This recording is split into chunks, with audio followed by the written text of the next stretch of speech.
Hello student, कैसे हैं आप। आज हम आपको भौतिक विज्ञान में वैद्युत बल की गुरुत्वाकर्षण बल से तुलना, वैद्युत क्षेत्र और वैद्युत बल रेखाओं के बारे में बताएंगे। आइए देखते हैं वैद्युत बल की गुरुत्वाकर्षण बल से तुलना।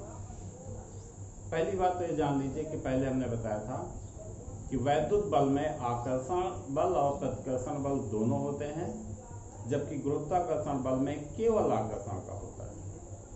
दूसरी महत्वपूर्ण चीज यह है कि वैद्युत बल गुरुत्वाकर्षण बल से कहीं अधिक होता है।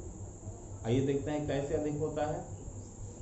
पहले तो हम एक प्रोटॉन ले लें और एक इलेक्ट्रॉन ले लें।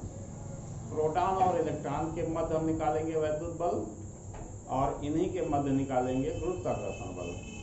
देखते हैं कितना प्राप्त होता है। आइए हम क्या करके लिए हैं, प्रोटॉन और इलेक्ट्रॉन, इनके मध्य लगने वाला वैद्युत बल Fe = 1/4πε0 Q1 Q2 अपान r²। फार्मूला पहले से सिद्ध किया गया था। अब Fe = 1/4πε0 वैल्यू रख देते हैं 9 × 10⁻⁹। Q1 प्रोटॉन और इलेक्ट्रॉन दोनों पर आवेशों की मात्राएं समान होती हैं, लेकिन विपरीत प्रकृति, अर्थात प्रोटॉन पर +1.6 × 10⁻⁻19 तथा इलेक्ट्रॉन पर -1.6 × 10⁻19 कूलम्ब आवेश होता है। दोनों की वैल्यू रख देते हैं 1.6 × 10⁻19। इसमें भी वही रहेगा, इसलिए दोनों का स्क्वायर हो गया अपान r²। इक्वेशन नंबर 5 मान लेते हैं। इसके बाद इसी प्रोटॉन और इलेक्ट्रॉन के मध्य गुरुत्वाकर्षण बल निकालेंगे। आपने पढ़ा होगा न्यूटन के गुरुत्वाकर्षण बल का नियम, उसमें भी था Fg = G m1 m2 अपान r²। इसमें भी वैल्यू उठा के रख देते हैं। कैपिटल G की वैल्यू 6.67 × 10⁻11। m1 इलेक्ट्रॉन और एक प्रोटॉन है, तो इलेक्ट्रॉन का द्रव्यमान 1.67 × 10⁻27 और प्रोटॉन का द्रव्यमान 9.1 × 10⁻31 अपान r²। Equation number 2। अब इन दोनों का रेशियो निकाल देते हैं, यानी Fe/Fg। इसको सॉल्व करेंगे तो 9 × 10⁻9 1.6 × 10⁻−19 का होल स्क्वायर अपान 6.67 × 10⁻11 1.67 × 10⁻27 9.1 × 10⁻31 अपान r² दोनों में है, कैंसिल हो जाएगा। इसको सॉल्व करते हैं तो प्राप्त होता है Fe/Fg = 2.3 × 10⁻39। ये प्राप्त होता है, या Fe = 2.3 × 10⁻39 Fg। अब आपने देखा कि वैद्युत बल गुरुत्वाकर्षण बल से कितना अधिक हुआ। हमने 3 चीज के लिए बताया था आज: वैद्युत बल की गुरुत्वाकर्षण बल से तुलना, वैद्युत क्षेत्र और वैद्युत बल रेखाएं। तो अभी आपने देखा वैद्युत बल की गुरुत्वाकर्षण बल से तुलना, इसके बाद वैद्युत क्षेत्र। वैद्युत क्षेत्र किसी वैद्युत आवेश के चारों ओर का वह क्षेत्र जिनमें अन्य आवेश आकर्षण बल अथवा प्रतिकर्षण बल का अनुभव करते हैं, वैद्युत क्षेत्र कहलाता है। इसके चारों ओर एक निश्चित क्षेत्र होगा। यदि उसमें कोई आवेश रख देते हैं और वो आवेश जो मूल आवेश है जिसके कारण वैद्युत क्षेत्र स्थापित हुआ था, उसके कारण यदि आकर्षण और प्रतिकर्षण बल का अनुभव करता है, तो वह चारों ओर का क्षेत्र ही उस आवेश का वैद्युत क्षेत्र कहलाता है। वैद्युत क्षेत्र के बाद हमने बताया था कि आपको बताएंगे वैद्युत बल रेखाएं। लिख देते हैं वैद्युत बल रेखाएं।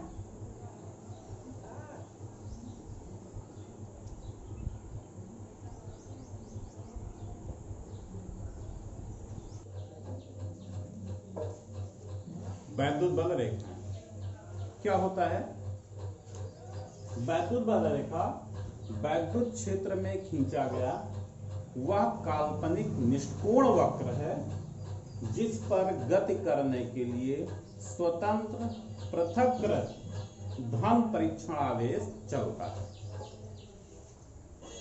अब हमने कहा वैद्युत बल रेखा वैद्युत क्षेत्र में खींचा गया वह काल्पनिक निष्कोण वक्र है जिस पर गति करने के लिए स्वतंत्र धन परीक्षण आवेश चलता है। अब चूंकि हमने बताया था कि आवेश दो प्रकार के हैं, धन आवेश और ऋण आवेश। धन आवेश मान लेते हैं धन आवेश से आवेशित एक गोला है। वैद्युत बल रेखाएं धन आवेश से निकलती हैं पृष्ठ के लंबवत, इधर भी इधर भी इधर भी इधर भी। कहां तक जाती हैं? ये अनंत तक चली जाती हैं, ये अनंत तक चली जाती है। ये इसी स्थान पर अगर ऋण आवेशित गोला है तो ऋण आवेशित कोई गोला है तो ऋण आवेश में वैद्युत बल रेखा ऋण आवेश की ओर आती हैं, ऋण आवेश की ओर आती है। कहां से आती हैं? अनंत से आती है, अनंत से ऋण आवेश की ओर आती है। तो इस प्रकार हमने देखा कि यदि एकल आवेश है, सिंगल आवेश है, चाहे वो धन आवेश हो या ऋण आवेश हो, तो धन आवेश से वैद्युत बल रेखाएं बाहर को निकलती हैं। हमें ऐसा प्रतीत होगा कि वे गोले के केंद्र से निकल रहे हैं। और अगर एकल आवेश यानी ऋण आवेश से आवेशित कोई गोला है तो हमें ऐसा प्रतीत होता है कि वैद्युत बल रेखाएं पृष्ठ के लंबवत आ रही हैं और इसके केंद्र की ओर आ रही हैं। अब इन्हीं गुण के आधार पर इनमें आकर्षण होता है और प्रतिकर्षण होता है। कैसे? आइए देखते हैं। मान लेते हैं कि दो गोले हैं जो कि धन आवेश से आवेशित हैं। अब धन आवेश से आवेशित गोले होने के कारण दोनों से वैद्युत बल रेखाएं निकलती हैं, बाहर को निकलती हैं। तो हम इधर निकाल लेते हैं, पृष्ठ के लंबवत निकलती हैं। यहां पर जो आएगी, जो इसके ठीक सामने होगा, दोनों आवेश धनात्मक में है, इसलिए एक दूसरे को प्रतिकर्षित करती हैं। अर्थात वैद्युत बल रेखाओं की दिशा यहाँ कैसी होगी, कैसे बनेंगे? यहाँ पे ये ऐसे इस प्रकार का हो जाता है, इस प्रकार का हो जाता है, यहाँ भी ऐसे हो जाएगा और ये ऐसे हो जाएगा। ये आपका होता रहेगा।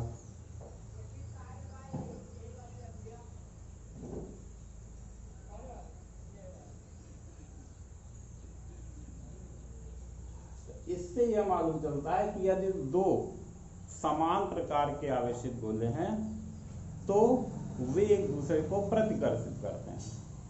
अब अगर एक धन आवेश हो, दूसरा ऋण आवेश हो, तब क्या हो? आइए देखते हैं। हम इसको जरा मिटा के उसके बाद तब बना रहे हैं। एक धन आवेश है और दूसरा ऋण आवेश है। हमने बताया था कि धन आवेश से वैद्युत बल रेखाएं बाहर की ओर निकल रही हैं, बाहर को निकालते हैं और ऋण पर आके समाप्त हो जा रही हैं। तो यहाँ पे हम ये करेंगे, ये आ रहा। अब देखो ऋण धन से निकला और ऋण की ओर आ गया। इसके बाद जो रेखाएं जो वक्र टाइप की हो जाती है ऐसे, लेकिन पृष्ठ पर लंबवत ही रहेंगी, लेकिन पृष्ठ पर ये लंबवत रहेंगी। इस प्रकार से आगे बढ़ेंगे।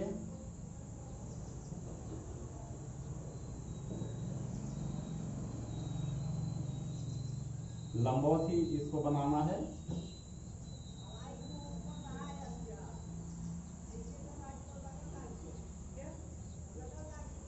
ये ऋण आवेश की ओर आ रही हैं और धन से बाहर निकल रही हैं। इन्हीं गुणों के कारण एक दूसरे को आकर्षित करते हैं। यदि समान प्रकार के आवेश हैं और एक दूसरे के ठीक मध्य में हैं, तब क्या आता है देखते हैं। समान प्रकार के आवेश इसके मध्य में, एकदम बीच में मध्य में कोई पॉइंट है P। ये दो समान प्रकार का होते हैं, इसके मध्य का पॉइंट ले लेते हैं। तो इस बिंदु पर पहले आवेश के कारण जो वैद्युत क्षेत्र होगा और दूसरे आवेश के कारण जो वैद्युत क्षेत्र होगा, ये दोनों आपस में बराबर होते हैं। लेकिन क्या होगा कि देखो दिशा में विपरीत, यह बिंदु P है, तो बिंदु P पर दोनों आवेशों के कारण वैद्युत क्षेत्र बराबर होंगे और दिशा में विपरीत होंगे। इसके बाद अब यदि समान आवेश नहीं, यानी एक पे आवेश मात्रा थोड़ा कम, दूसरा थोड़ा ज्यादा हो, तब आइए देखते हैं क्या होता है। एक पे प्लस Q1 आवेश है, दूसरे पे प्लस Q2 आवेश है, यानी जो बराबर आवेश थे Q और Q, ये बराबर आवेश नहीं है बल्कि असमान आवेश हो गए। अभी हमने यहाँ पे देखा कि यदि बराबर आवेश है तो इनके मध्य बिंदु पर वैद्युत क्षेत्र शून्य होगा। क्यों शून्य होगा? क्योंकि अभी हमने बताया था कि दोनों आवेशों के कारण बिंदु P पर वैद्युत क्षेत्र बराबर और विपरीत दिशा में कार्य, इसलिए इनका परिणामी वैद्युत क्षेत्र शून्य होगा। इस बिंदु को उदासीन बिंदु भी कहते हैं। लेकिन अगर इनकी मात्राएं कम और ज्यादा हों तो उदासीन बिंदु मध्य बिंदु पर नहीं होगा। हम इसी प्रकार इनको बना लेते हैं। पहले प्रतिकर्षण का होगा ही, ये प्रतिकर्षण का ही है।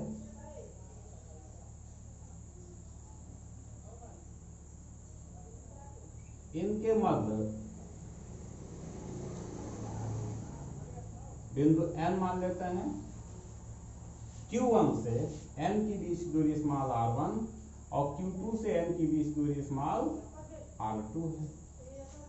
अब बिंदु N उदासीन बिंदु नहीं होगा बल्कि इनमें संबंध स्थापित होगा। संबंध क्या है?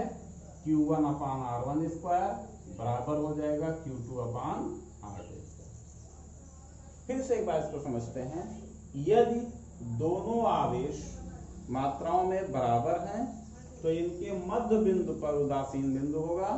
लेकिन यदि दोनों आवेश बराबर नहीं हैं तो इनके मध्य बिंदु पर उदासीन बिंदु नहीं होगा।